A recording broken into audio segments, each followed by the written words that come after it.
Hey there, listeners. We had audio issues on my side in this episode, so apologies for that. Here's the episode.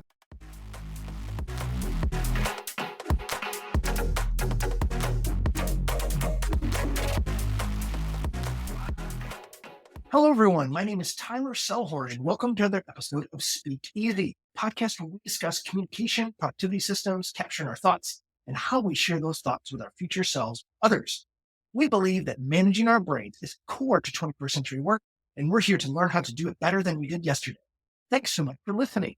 Speak Easy is brought to you by Cleft, the easiest way to collect your thoughts.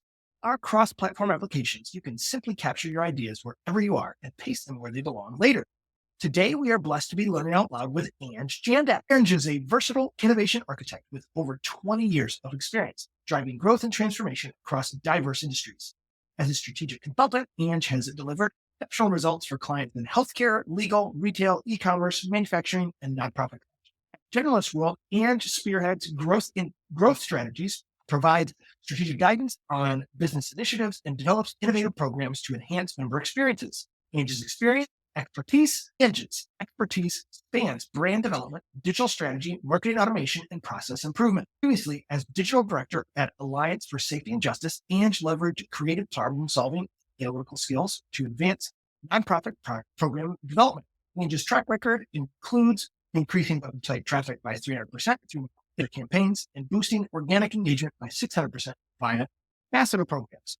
Ange's leadership extends to roles as school mentors and previous roles as a director of operations, where she consistently improved operational efficiency and client outcomes. Ange's approach combines strategic planning, creative strategy, and data-driven decision-making to deliver innovative solutions that drive measurable results. Passion for innovation and a proven ability to navigate complex challenges, Ange Jandak continues to shape the future of business and technology across multiple sectors. Ange loves to explore the intersection of strategy, innovation, and human experience. Now, Ange, from conversations before this one, I understand that how you communicate and how you manage your ideas is highly context dependent. What do you mean by highly context dependent, Ange? Well, first, Tyler, thank you for having me today. I'm very excited. I am all over the place, and it's one of the things that consistently comes up is people say, how do you pull all of these very diverse thoughts together to the same place? And I feel like everything is connected. When we talk about business operation structure, for example, sales is marketing, marketing is product, product is project management, project management is operations, operations is user experience is customer service, and then customer service comes back around to sales. So they're all essentially the same thing. They have the same core elements, and the differentiator is the context of what you need or how you're viewing something. So when I am organizing for my personal life or for work, my first goal is always to understand those different contexts and how they might apply to a situation, to understand not just the best tools to use, but the most effective way to lay out my thoughts. Okay, so let me pull that apart just a little bit. When you're saying that all of these different parts of the business are like one another, but they have these different contexts or maybe outcomes that they're seeking, help us out. So if we're talking about a business, right? Because that's the easiest way to understand all of this. Sure. Let's say we have a business that's selling socks. Hmm. And from the sales perspective, you're going to say whatever you want to make someone buy the socks. The thing is, the socks could be really expensive. I think Bombas socks, I talk about Bombas all the time because I love them, not sponsored. But Bombas socks, not a yes. sponsor, but could be. Not a sponsor, but could be. So the thing with Bombas socks is they are relatively expensive, right? They're like 14 to, I think the compression socks are like $30 a piece. So they're not inexpensive. There is kind of like a feel goody sales element where when you buy one, they donate one. From a sales perspective, they have to be able to get people to make what's kind of a higher price point when, you could go to Target and buy an 8-pack of socks for like the price of one pair of socks with them. So sales has to understand marketing and how marketing has to understand what the customer actually wants. That's one of the big things I always talk about in marketing. You're not selling goods or services. You're selling the intangibles that goods and services provide, right? So marketing has to know how to work with sales to get a customer to realize what they're actually buying, which can only be done if they are connected with like customer service and user experience to say, hey, we are selling these socks. They're a higher price, but one, they're going to last you longer. They have an amazing guarantee program. You are buying the feeling of comfortable feet as opposed to like sweaty socks that really support you very well. They're very cushiony, don't stretch out the way that normal socks do. These are all the things that people are buying essentially, like, when you get home, you wanna stay in your socks. And Mhm. the product and operations, they have to be able to understand that. So, if suddenly operations was saying, "Hey, think that we could be more profitable by shifting, manufacturing to another location or making this one tiny change," uh, you know, who really needs to know if, the interior of a Bomba sock, when you pull it up, I don't know what that's called, like the sock hole, the hole that your foot goes into. They have it in with, not just their little slogan, but also it has the sock size on it, which is super helpful if you have other people in the house who have the same color. So, like, my husband and I are constantly mixing up each other's socks, and so, that's really useful for us. If they got rid of that for an operations, increase, it'd save them money. It doesn't really impact the quality of the sock, but because it would be something that would impact their users because they use the same colors for everybody, that could be detrimental, and that's something that all of these parties need to know. What it boils down to is so many companies silo everything, and in reality, they're all doing the exact same thing, just with a very different context. So that's the business standpoint. When it comes to me personally, am I ideating? Am I brainstorming? Am I absorbing information? Am I collaborating with someone else? What part of my brain is active will dictate what platform I use. It will dictate how I get the information out of my brain and into the universe. So all of them are essentially the same thing, is just defined by the context of that moment. Okay.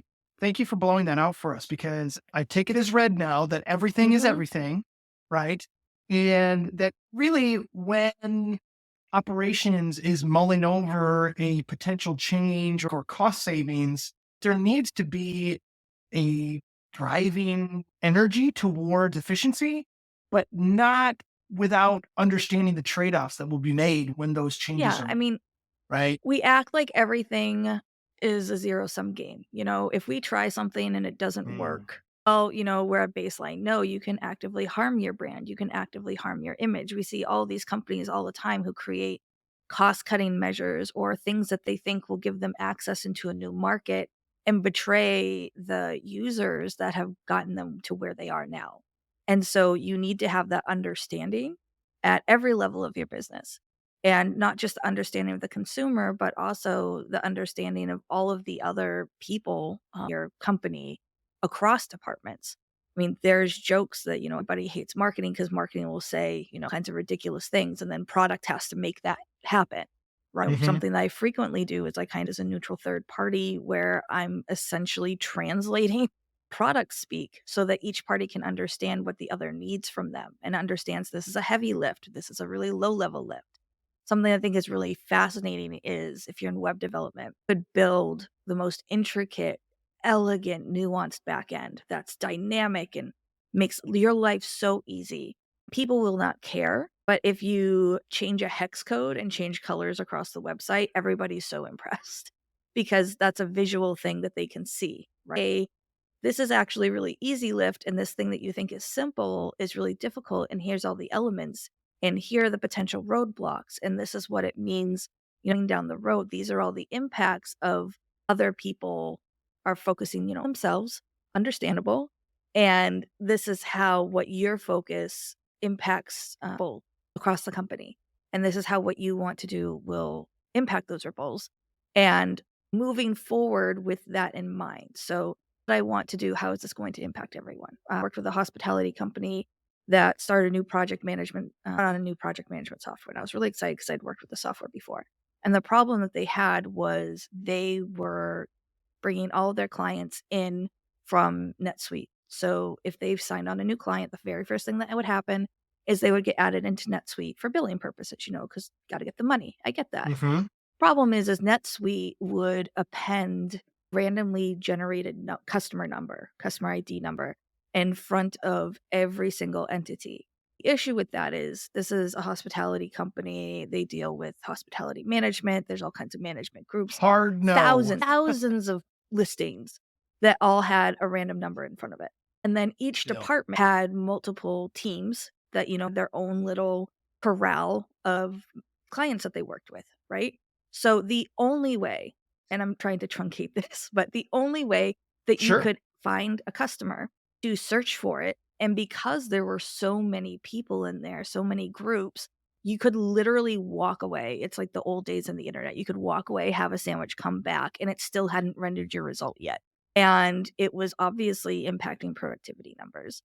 And management was confused. They're like, "We just built this amazing product management system. Why is it not working? Why are you guys wasting all this time?" And approaching it instead of, "Okay, what do all of these groups need? How can we create this in a way that doesn't impact the inputting, still make it easy for not just end users to be able to find their clients, but also to collaborate with other departments?" And I ended up building a internal kind of spaces, because if you're familiar with Reich software at all, you'll understand this, but Hmm.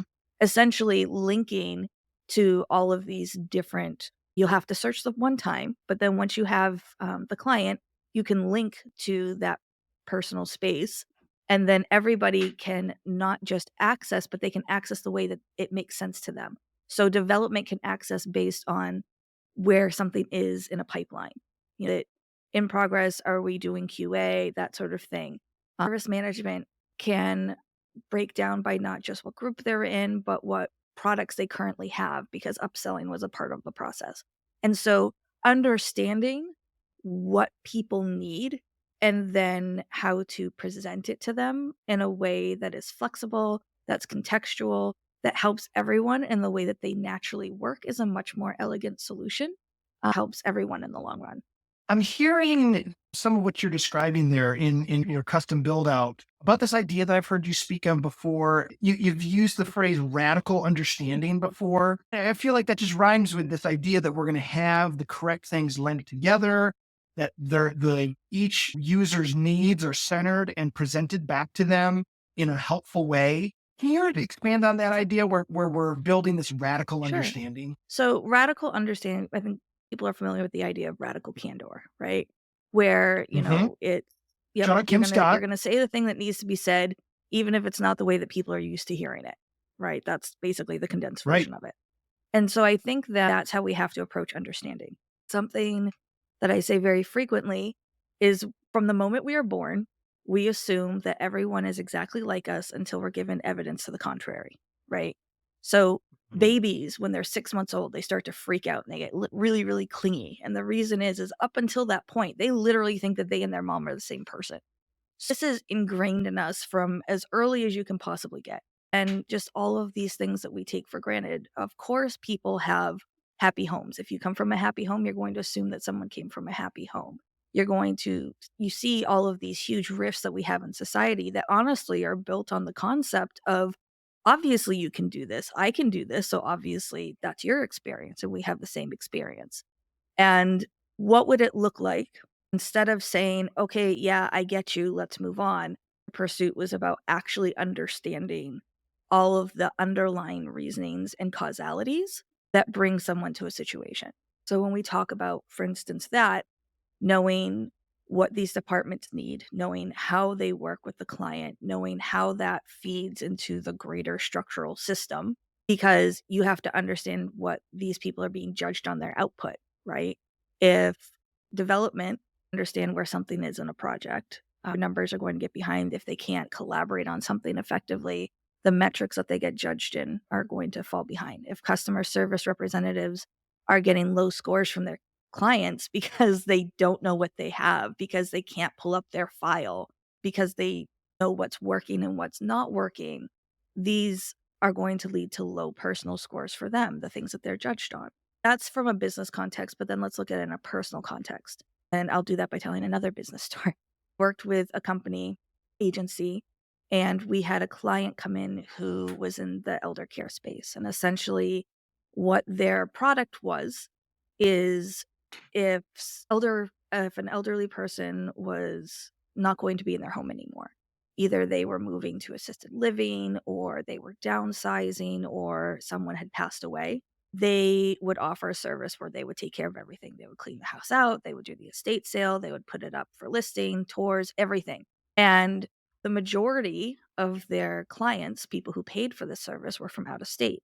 I was working with other people who were really ingrained in their families, right? Their family to them, the family home was like the safest, best place in the world. And so when we were talking about branding concepts, that is the direction that they came from. And realizing a lot of their customers are coming from out of state. These are the people who want to pay to make the problem go away. These are not, if the family home is being sold and the family home means everything to you, you're not going to let some person you don't know handle that. You are going to fly up from wherever you are and you're going to want to handle that personally. You're going to want to be directly involved. The idea that Mhm. this solved a problem that they were so unfamiliar with, foreign to them, and it was this huge learning curve because they had never had to be confronted with that experience before. And think of every interaction that you have in your day-to-day life. Sure, there have been times where something's happening, like, "Oh, I guess that person's having a bad day."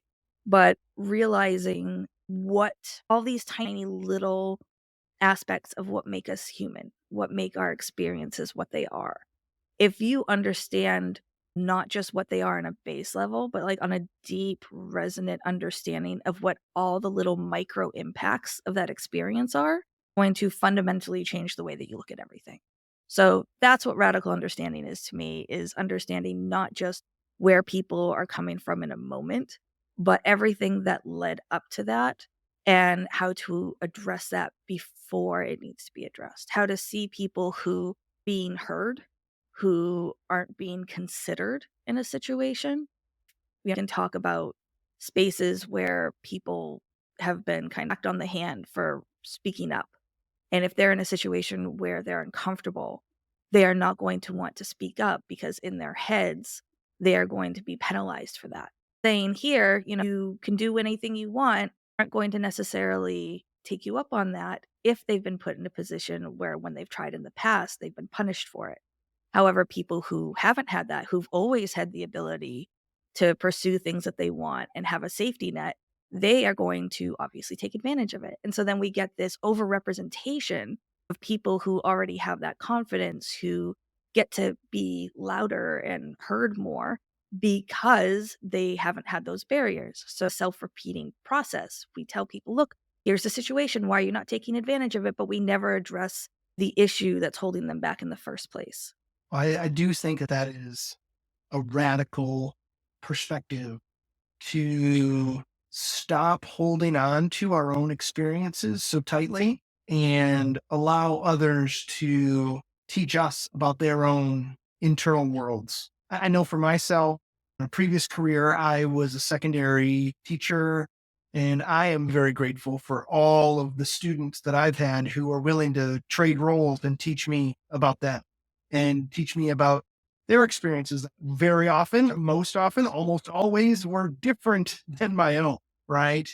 And it had impacts on their ability to learn and to contribute and feel safe enough to, as you say, speak up when it was Yeah, appropriate. it's not a fight. It's something that I've said before is when I'm gonna try this again. Everybody has privilege, some semblance of privilege. And the reason I say that is if you Yeah. call somebody out for having privilege, they get really defensive because they read that as you dismissing their experience. And that's not what it is. It's literally, if you can hear what I'm saying and you understand me right now, you have some semblance of privilege. 56% of all the information in the world, so globally, is in English. So being able to have access to the majority of information in the world is a huge privilege over people who do not have it. Obviously, there are systemic privileges that are much more powerful. I frame it that way so that people understand saying that you have a privilege is not an accusation. It's just something like be aware and try to come from a place of understanding. Even systemic issues like gender, you know, society is primarily gendered against women. However, if you're a guy trying to eat lunch in a playground, all of a sudden that privilege gets turned on its head. Right? So saying everything is always the same way all the time. This is what this thing means. Look at it from the point of context and look at it in a situational standpoint and understand what that means. You're trying to see viewpoints other than your own. It's painful, it's uncomfortable, but it's necessary in order to grow and improve. Definitely agree there. You have some very advanced thoughts and very mature ideas about things that are not simple. And I'm curious to learn how you used your own tools or your own thinking to be able to take ideas from the very first beginning, right? Like, how do you capture those ideas in a way that you can then iterate on them and bring them to the point where you can have a very nuanced, subtle, and complex set of ideas that are meaningful in this conversation? How do you build on your own thoughts to be able to create these ideas, radical understanding, and thinking about how everything is everything inside of a business? How do we come to understand these things? How do you get started with building up ideas and sets of ideas like you are Sure. doing right now? So when we talked earlier about context and how individuals' brains work, I have different tools for different situations. So when I'm in the ideation process, there's one of two ways. There's deep thinking where there's something itching at the back of my head. I need to kind of beat on it until it's out. And then there's torrent of ideas. A lot of them are bad, but I just have to purge all of them to get a starting point. If it's that case, I have a Google document that's literally just called Angie's Brain Dump, and everything is there. Shout out to previous guest Angela Bierman. She's also a brain Yes. dump person. And I like your alternative phrase, torrent of ideas. That's definitely a preferred phrase for me because I dump always brings up trash and things for me. So, but brain dumps work for some people. So, like, go for it I if look that's at it your not word. necessarily as a dumpster, but essentially if you this down and deal with it later and you just dump it somewhere. Or you could Mm, call it unloading, Yep. unloading dock Yep. if you prefer. And then it means dock means two things.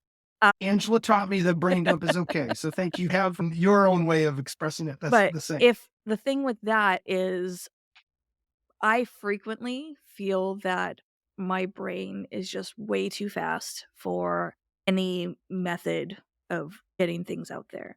So if I get into a place where I'm just unloading ideas, I need to ensure that I don't have any interruption and I can just, bring them all out and have this giant list. I can come back to it when I'm in a place where I feel that I've exhausted what needs to be exhausted. Then there's ideas where there's something in the back of my head I haven't wrapped my head around it. I like to say, brain is a time traveler. It catches glimpse of things that I just haven't found the appropriate way to examine properly. For that, Mhm. I'll have a pen and paper. I take, it's the old school way. I draw diagrams. I try to wrap my head around what's there, coming at it from different angles, and I have a whole little kit that I carry around with me with little pad of paper, super high quality paper so I can scribble on it, markers, it doesn't bleed everywhere.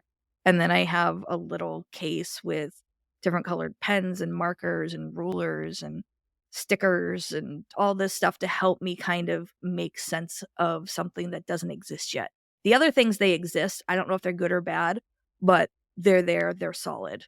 This is for very nebulous concepts that I kind of play with. And even if I don't get everything out, I can curate together.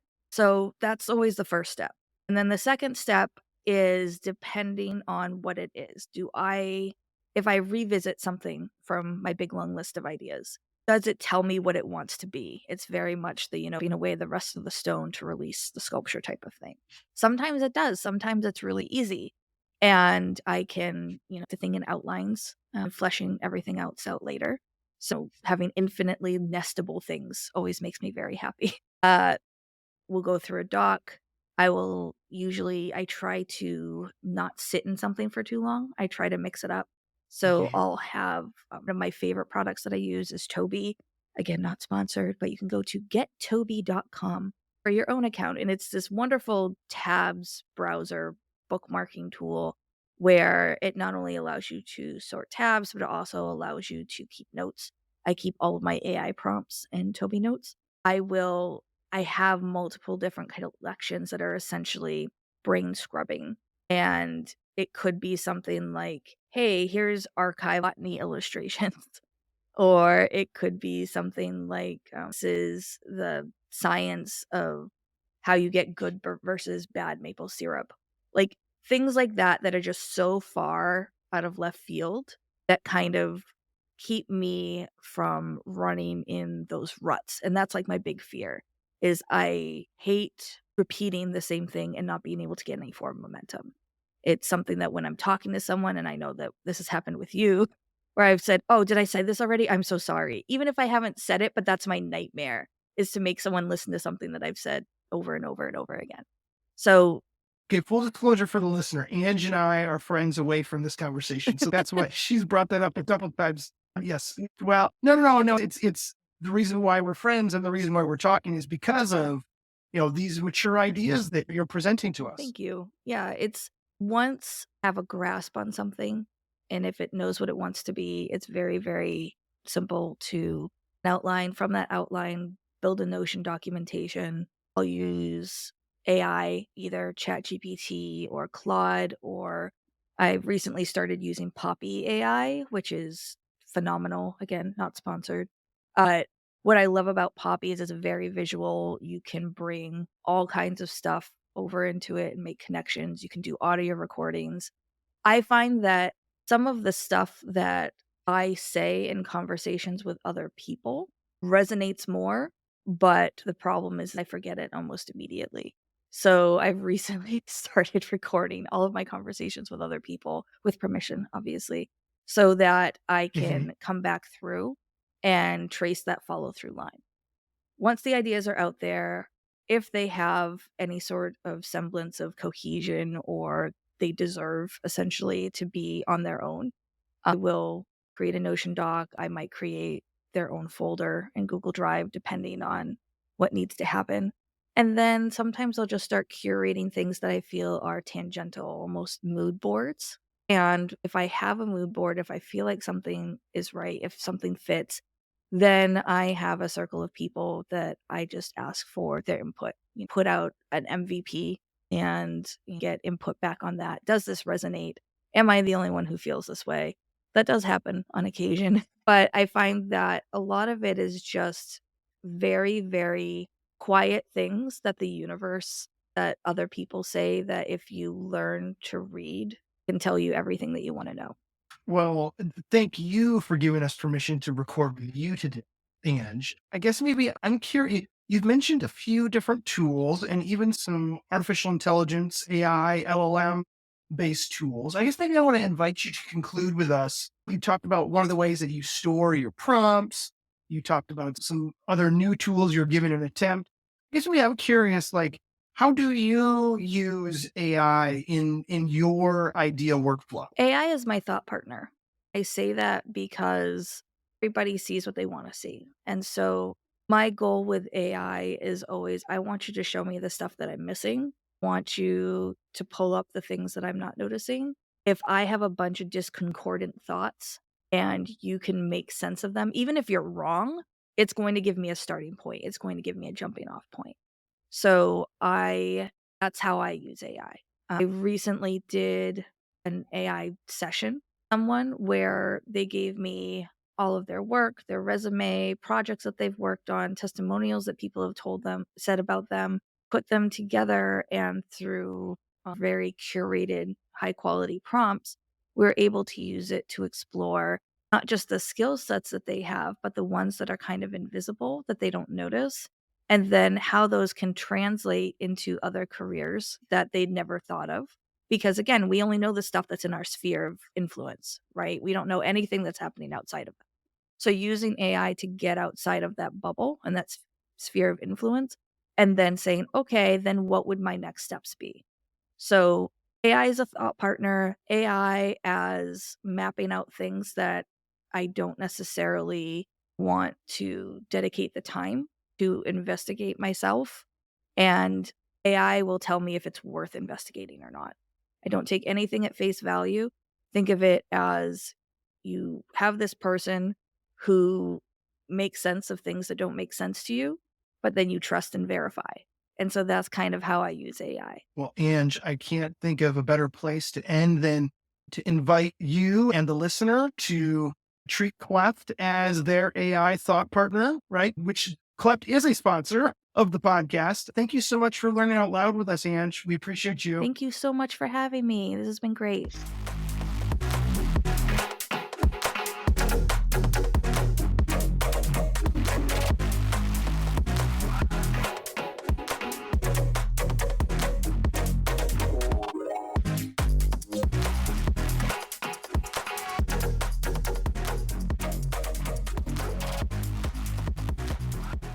The Speak Easy podcast is brought to you by Cleft, the easiest way to collect your thoughts. With our cross-platform applications, you can simply capture your ideas wherever you are and paste them where they belong later. Check us out at cleftnotes.com. That's CLEFTNOTES.com. Thanks for listening as we think aloud together.